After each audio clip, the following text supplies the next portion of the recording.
अता साहब, आपकी गुफ्तगू से ये तो लग रहा है कि आप जुबैर साहब ने जो बात की थी आप उसको एंडोर्स कर रहे हैं। अब आरा होना और एक मुख्तलिफ बात करना ये होता है, इख्तलाफ राय होना चाहिए, इसको आप लोग एक्सेप्ट भी करते हैं, मगर एक जमात के बयानिए दो होना या किसी जमात को मंजिल पर जाना है तो उसके रास्ते दो होना, वो तो किसी तरह आगे नहीं पहुंच पाते। यहां पर दिख ये रहा है कि अगर कैंपेन कश्मीर में हो रही थी या सियालकोट इलेक्शन में शहबाज शरीफ साहब माइनस थे, जब शहबाज शरीफ साहब फ्रंट पर आते हैं तो मरियम बीबी खामोश होकर बैठती हैं। सो ये जो कंफ्यूजन है ये इतना लंबा अरसा चलेगा नहीं। अवाम को जो आप कंफ्यूजन देंगे वो रिफ्क पैदा करेगा जमात और अवाम के दरमियान। देखिए 2018 के इलेक्शन में हमारा इलेक्शन स्लोगन क्या था? हमारा इलेक्शन स्लोगन था वोट को इज्जत दो, खिदमत को वोट दो। और इसी स्लोगन के तहत पंजाब में हम सिंगल लार्जेस्ट पार्टी इमर्ज हुए। हम इस बात के अहल थे, मजाज थे कि हम हुकूमत बनाते। उसके बाद जो हुआ सो हुआ, जहाज़ हमारे पास शायद नहीं था, ना तरीन साहब के रिसोर्सेज थे, वो चले, वो एक माजी का किस्सा है। मगर हमें फिर भी आप देखें ना, नेशनल असेंबली में भी जो सीटें मिली, अभी हमारे 84 मेंबरान हैं, और वो भी जिस तरह तोड़फोड़ हुई, प्री इलेक्शन इंजीनियरिंग हुई, पोस्ट इलेक्शन रिगिंग हुई, वो आप छोड़ दें इस बात को, मगर हमारी ये दोनों चीज़ें, आइन की हुक्मरानी, कानून की हुक्मरानी से के हवाले से हमारी जो जद्दोजहद है वो, और जो हमारी एक पास परफॉर्मेंस है और पब्लिक सर्विस डिलीवरी के हवाले से, और आगे तरक्की आती मगर अता साहब फिर ये बातें अवाम में क्यों नहीं गई ना इस बार? अभी तो 3 साल पुरानी बात आप 18 की कर रहे हैं, अब हम 21 में आ चुके हैं। कश्मीर में आपकी हार, फिर सियालकोट जो घर की सीट थी सर, वो तो कहा जा रहा है कि आप लोगों की जमात के इख्तिलाफ ही ये सीट को ले डूबा आपसे। यानी इन्हीं मुख्तलिफ आरा के होते हुए, इख्तिलाफ राय होते हुए, हमने नौशहरा भी जीता, हमने डस्का भी जीता, हमने वजीराबाद भी जीता, हमने खुशाब भी जीता। ऐसा क्या हो गया? उसमें पीडीएम भी साथ थी ना, पीडीएम भी नहीं रह गई, पीपल्स पार्टी भी साथ थी, एक ऑपोजिशन इकट्ठी थी। और देखिए बहुत बसद एहतराम शहादत साहब बैठे हैं, पीपल्स पार्टी का खुशाब में कितना वोट था या पीडीएम से कितना को फर्क पड़ा, या आप मुझे बताएं कि इवन इन डस्का या वजीराबाद में, तो बात ये पीडीएम का इशू नहीं है, हमारे ये ऑलरेडी हल्के स्ट्रांग होल्ड से हुआ क्या है। आप क्या इस बात से इनकारी हैं कि कश्मीर के अंदर तनवीर इलियास ने 1.5 से 2 अरब रुपया लगाया, उसका तहरीक इंसाफ से कोई ताल्लुक नहीं था, उसको लॉन्च किया गया, लोगों की वफादारियां तब्दील की गई। नॉट ओनली दैट, इलेक्शंस में मैं खुद इस बात का गवाह हूं कि जो 12 सीटें मुहाजिरीन की पाकिस्तान में थीं, उसमें वोटर लिस्टों में से हजारों वोटर्स को ट्रांसफर किया गया। नारोवाल की सीट में हारों 150 वोट से, पिंडी की हमारी खातून सीट हारी है 50 वोटों से, LA 42 से शौकत शाह हमारी सीट हारा है 50 वोटों से। जब आप हजार, 1.5 हजार, 3 हजार वोट लिस्टों से निकाल देंगे तो वो हमारे बयानी का कसूर तो नहीं है। माजरत के साथ इसको इलेक्शन इंजीनियरिंग कहते हैं और very well executed election engineering कहते हैं। तो मैं नहीं समझता कि ये आइन की हुक्मरानी का नारा। जी आप दाद दे रहे हैं इनको साथ, वेरी वेल एग्जीक्यूटेड धांधली कह रहे हैं ना आप, करेंगे क्या इस धांधली का? था साहब फिर सियालकोट में क्या हुआ? चले कश्मीर इलेक्शन को रखें, सियालकोट में क्या हो गया आपके साथ? मैं सियालकोट में क्योंकि खुद मौजूद, वहां तो तनवीर इलियास नहीं थे ना, वहां पे ताहिर खुर्शीद थे, प्रिंसिपल सेक्रेटरी हैं बुजदार साहब के, और उन्होंने तकरीबन 2.5 से 3 अरब की डेवलपमेंट स्कीमें एग्जीक्यूट कराई। हर यूनियन का जहां मैंने जलसा किया, मैं जिस यूनियन काउंसिल में गया हूं, अगले दिन वहां यहाँ सड़क बनी है या नाली बनी है।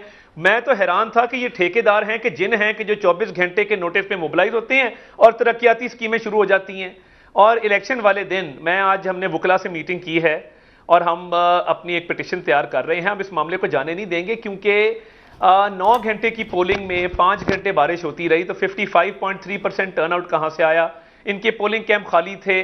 और मैं पूरे हल्के की बात करता हूं तो ये जो प्रिजाइडिंग ऑफिसर्स के जरिए 200 वोट डाल के 70-80 प्रिजाइडिंग ऑफिसर्स ने ये 15,000 का एक फर्क डाला है।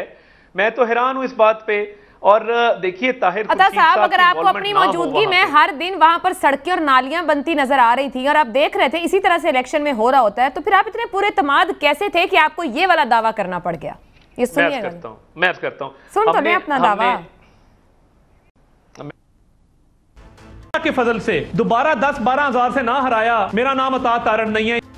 सर फिर आपका दावा, आप इतने कॉन्फिडेंट होंगे तो आपने इतनी बड़ी बात कह दी ऑन स्क्रीन। नहीं, मैं क्यों कॉन्फिडेंट था?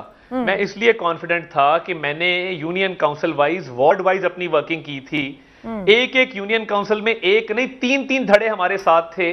जिस तरीके से इलेक्शन डे के ऊपर इन्होंने प्रिजाइडिंग ऑफिसर्स को मैनेज किया, उससे पहले मैं 35 एप्लीकेशंस इलेक्शन कमीशन को दे चुका था तरक्याती कामों के हवाले से, मगर एक प्रॉब्लम था, हम जहां तरक्याती काम रुकवाते थे वहां अवाम की डिमांड आती थी कि जी काम अगर हो रहे हैं वो अवाम की भलाई के काम है, वो होने दें।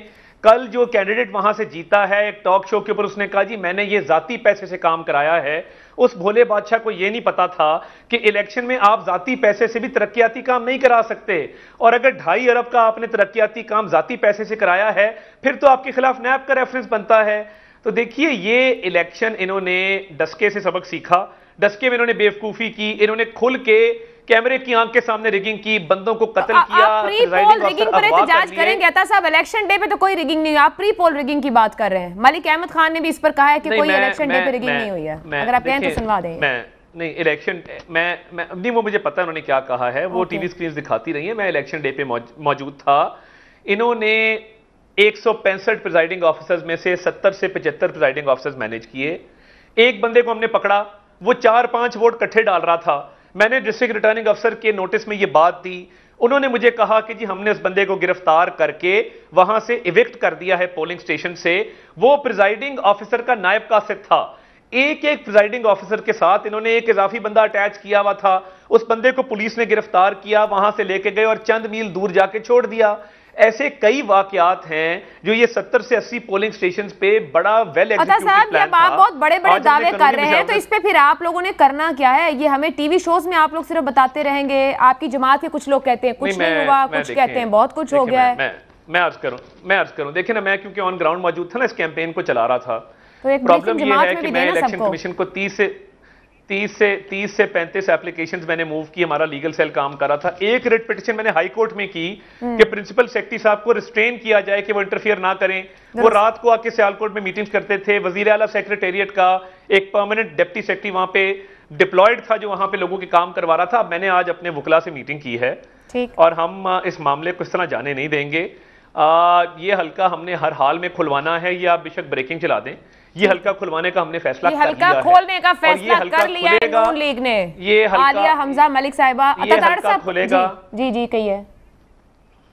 ये हल्का खुलेगा और हम अपनी पूरी कानूनी चाराजोई करते हुए यहाँ दूध का दूध और पानी का पानी करके रहेंगे। तारड़ साहब, दो बातें बताइएगा। एक तो क्या आजाद कश्मीर में मुस्लिम लीग नून के लोग हल्फ लेने जा रहे हैं असेंबली का अपनी? दूसरा ये फरमाइएगा कि बिलावल भुट्टो साहब ने फिर तनकीद की आप लोगों पर और कहा कि आप लोगों की कोई पॉलिसी नहीं है, मैं जबरदस्ती अदम एतबार नहीं ले सकता, मैंने कहा था आए मिलकर बुजदार साहब को निकालते हैं, मगर आपकी ख्वाहिश ऐसी नहीं है। पहली बात तो यह है कि कश्मीर 40 लाख आबादी का एक खित्ता है, 4 मिलियन की आबादी है, 6 लाख वोट लिए तरीके इंसाफ ने, 5 लाख वोट हमने लिए। ये जो तीसरा चौथा नंबर मेरी ये मोहतरमा गिना रही थी, तो इनको पता होना चाहिए कि अगर तीसरे चौथे नंबर के हमारे कैंडिडेट होते तो हमने आपसे सिर्फ 1 लाख वोट कम लिया है। और ये इस बात का सबूत है कि बदतरीन धांधली हिस्ट्री की आपने आज़ाद कश्मीर के अंदर की है। दूसरी बात यह है कि पंजाब के अंदर मुझे आज भी फार्मूला बता दें जिसके तहत हमारी हुकूमत बनती है तो हम तैयार हैं। मुझे ये समझ नहीं आती कि हमारी 166 सीट्स हैं, पीपल्स पार्टी की 7 सीटें हैं, अगर चौधरी बरादरान मिलते हैं तो मामला बनता है। पीटीआई के डिफेक्ट किए हुए लोगों पे डिफेक्शन क्लॉज लगती है, फ्लोर क्रॉसिंग की क्लॉज लगती है। मुझे ये फार्मूला समझ नहीं आता। इस हवाले से सियासी बयानात ना दें, अगर कोई फार्मूला है तो उस पर बात करें, बात करने को तो कोई तैयार नहीं है, ना पता है कि वे फॉरवर्ड क्या है। तो मैं समझता हूं कि ये एक पॉलिटिकल स्ट्रेटजी है इनकी, इस मामले में ये बात नहीं है, बहुत पुरानी है। क्या कभी आपकी लीडरशिप ने पूछा नहीं कि इसमें तो कोई वे फॉरवर्ड नहीं है? क्यों बार बार आप लोग इस पर बात करते हैं? क्योंकि आप लोग तो स्टेज शेयर करते रहे। हमने इनकी पंजाब के पार्लिमानी लीडर से, इनकी पंजाब की जमात से कई दफा पूछा है कि आप बताएं आपके पास ऐसा कौन सा फॉर्मूला जिसके तहत बुजदार घर चला जाएगा। और वो देखें, ये कोई सीक्रेट वोट तो है नहीं, सीक्रेट बैलेट, ये डिवीजन ऑफ हाउस है, उसके अंदर कैसे कोई फ्लोर क्रॉस करेगा? और क्या चौधरी बरादरान इस बात पे तैयार हैं कि वो हमारे साथ मिल जाएंगे? मुझे तो ऐसी कोई इंडिकेशन नजर नहीं आई। तो ये देखें ना, ये हवाई बातें हैं, इस पे अगर कोई सीरियस थॉट है, मेरा नहीं ख्याल अगर बताया होता तो अब तक चौधरी बरादरान के नैब के केसेस खुल गए होते, इस पे ज्यादा बात मेरे से ना ही करवाएं तो बेहतर है। आप भी तो रुक रुक के कह रहे हैं, सारी बात कहते नहीं। आजाद कश्मीर में हल्फ ले रहे हैं आपके लोग? अभी तक इस पे फैसला नहीं हुआ, एहतजाजी तहरीक जरूर चलाएंगे। ये खबर तो आई थी कि नवाज शरीफ साहब ने मना किया हल्फ लेने से। कोई फर्क पड़ता है आपके हल्फ लेने से या ना लेने से? मेरा ख्याल है बहुत फर्क पड़ता है जब आपकी एक मेन स्ट्रीम पॉलिटिकल पार्टी जिसने 5 लाख वोट लिए हों वो ऐवान का हिस्सा बनने से इनकार कर दे, तो मेरा ख्याल है कि आपके लिए फिर आपकी सिस्टम की लेजिटिमेसी लूज होती है और आपके लिए मामलात को चलाना मुश्किल हो जाता है। तो मैं समझता हूं कि ये एहतजाजी तहरीक में भी इस फैसले से जान डलेगी और आने वाले दिनों में गवर्नमेंट को टफ अगर हुई तो एहतजाजी तहरीक हमें मदद मिलेगी, क्योंकि आपकी तो जमात का बयानिया नहीं मुश्तरका हो सकेगा कि एहतजाजी तहरीक करनी भी है कि नहीं करनी। हमारे इसके बावजूद आपने रावला कोट, बाग से लेके पलंदरी से लेके भिंबर से लेके मीरपुर से लेके आपने जलसे देखे और आप ये लाहौर, कराची, पेशावर, इस्लामाबाद और कोयटा नहीं है, ये कश्मीर के छोटे छोटे जिले हैं, पहाड़ी इलाके में स्कैटर्ड पॉपुलेशन है।